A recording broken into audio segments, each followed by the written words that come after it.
A Long Walk to Water by Linda Sue Park. Chapter 8. Southern Sudan, 2008. It was like music, the sound of Akir's laugh. Nyla's father had decided that Akir needed a doctor, so Nyla and her mother had taken Akir to a special place, a big white tent full of people who were sick or hurt, with doctors and nurses to help them. After just 2 doses of medicine, Akir was nearly her old self again, still thin and weak, but able to laugh as Nyla sat on the floor next to her cot and played a clapping game with her. The nurse, a white woman, was talking to Nyla's mother. Her sickness came from the water, the nurse explained. She should drink only good clean water. If the water's dirty, you should boil it for a count of 200 before she drinks it. Nyla's mother nodded that she understood, but Nyla could see the worry in her eyes. The water from the holes in the lake bed could be collected only in tiny amounts. If her mother tried to boil such a small amount, the pot would be dry long before they could count to 200. It was a good thing, then, that they would soon be returning to the village. The water that Nyla fetched from the pond in the plastic jug could be boiled before they drank it. But what about next year at camp? And the year after that? And even at home, whenever Nyla made the long, hot walk to the pond, she had to drink as soon as she got there. She would never be able to stop Akir from doing the same. Southern Sudan, 1985. The lake's surface was calm, and once the boats had pulled away from the shore, there was not much to see, just water and more water. They paddled for hours. The scenery and motion were so monotonous that Salva might have slept, except he was afraid that if he did, he might fall over the side. He kept himself awake by counting the strokes of Uncle's paddle and trying to gauge how far the canoe traveled with every 20 strokes. Finally the boat pulled up to an island in the middle of the river. This was where the fishermen of the Nile lived and worked. Salva was amazed by what he saw in the fishing community. It was the first place in their weeks of walking that had an abundance of food. The villagers ate a lot of fish, of course, and hippo and crocodile meat as well. But even more impressive were the number of crops they grew: cassava, sugarcane, yams. It was easy to grow food when there was a whole river to water the crops. None of the travelers had money or anything of value to trade, so they had to beg for food. The exception was Uncle. The fishermen gave him food without having to be asked. Salva could not tell if this was because Uncle seemed to be the leader of the group or because they were afraid of his gun. Uncle shared his food with Salva: a piece of sugar cane to suck on right away, then fish that they cooked over a fire, and yams roasted in the ashes.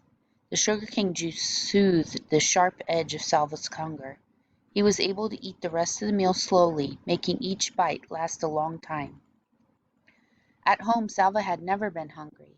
His family owned many cattle. They were among the better off families in the village of Lunarik. They ate mostly porridge made from sorghum and milk. Every so often his father went to the marketplace by bicycle and brought home bags of beans and rice. These had been grown elsewhere because few crops could be raised in the dry, semi-desert region of Lunarik.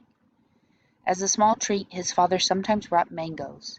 A bag of mangoes was awkward to carry, especially when the bicycle was already loaded with other goods, so he wedged the mangoes into the spokes of his bicycle wheels.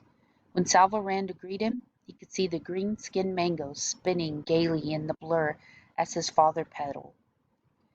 Salva would take a mango from the spokes almost before his father had dismounted. His mother would peel it for him, its juicy insides the same color as her headscarf. She would slice the flesh away from the big fat seed. Salva loved the sweet slices, but his favorite part was the seed. There was always plenty of fruit that clung stubbornly to the seed. He would nibble and suck at it to get every last shred, making it last for hours. There were no mangoes among the fishermen's great stores, but sucking on a piece of sugarcane reminded Salva of those happier times. He wondered if he would ever again see his father riding a bicycle with mangoes in its spokes. As the sun touched the horizon, the fishermen abruptly went into their tents. They weren't really tents, just white mosquito netting hung or draped to make a space so they could lie down inside. Not one fisherman stayed to talk or eat more or do anything else. It was almost as if they all vanished at the same moment. Only a few minutes later mosquitoes rose up from the dark, from the water, from the reeds, from everywhere. Huge dark clouds of them appeared, their high-pitched whine filling the air. Thousands, maybe millions of hungry mosquitoes massed so thickly that in one breath Salva could have ended up with a mouthful if he wasn't careful. And even if he was, they were everywhere, in his eyes, nose, ears, on every part of his body. The fishermen stayed in their nets the whole night long.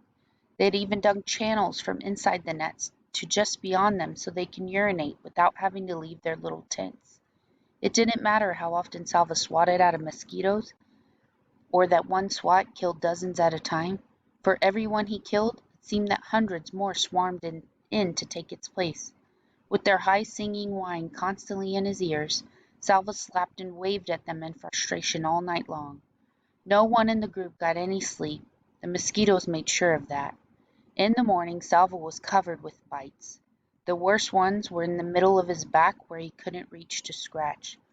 Those he could reach, though, he scratched until they bled. The travelers got into the boat one more time to paddle from the island to the other side of the Nile. The fishermen had warned the group to take plenty of water for the next stretch of their journey. Salva still had the gourd that the old woman had given him. Others in the group had gourds too, or plastic bottles, but there were some who did not have a container. They wore strips from their clothing and soaked them in a desperate attempt to carry at least a little water with them. Ahead lay the most difficult part of their journey, the Akabo Desert.